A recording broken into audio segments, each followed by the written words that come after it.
If you don't know who you should be, pick something. Pick something. Pick something that would be an accomplishment. Even do it somewhat arbitrarily, because you know, maybe you have too many choices, you don't know what you're interested in. Start somewhere, aim at something, do it. Maybe it's a 6-month certificate at something. Maybe it's an online course. Whatever. Pick something.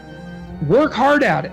See what happens. What'll happen is, well, you'll get more disciplined as a consequence of the work, and so that'll make you a somewhat different person.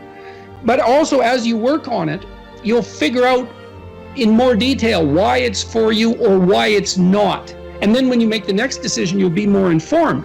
That's how a self-correcting cybernetic system works, essentially. You establish an aim and you move towards it. As you move towards it, you gather information. That may shift your aim, but you have to move towards the aim. So in essence, even if you don't accomplish what you set out to do, that the lessons along the way, that is the higher lesson at some level. Yes, well, and you, let's say you should try to accomplish it, but I say, let's say, well, you get halfway through it and you think, I really know this isn't for me. Then you might say, well, how do you know you're not just copping out? Yeah. And I would say, well, you can set up a check against that by swearing when you start something that you won't switch it except for something more difficult. And then, because, you know, everybody has that tendency to rationalize their procrastination, and that's a good way of protecting yourself against that. It's like, I can quit this, but I have to have a better plan that's more difficult, and I can jump into that.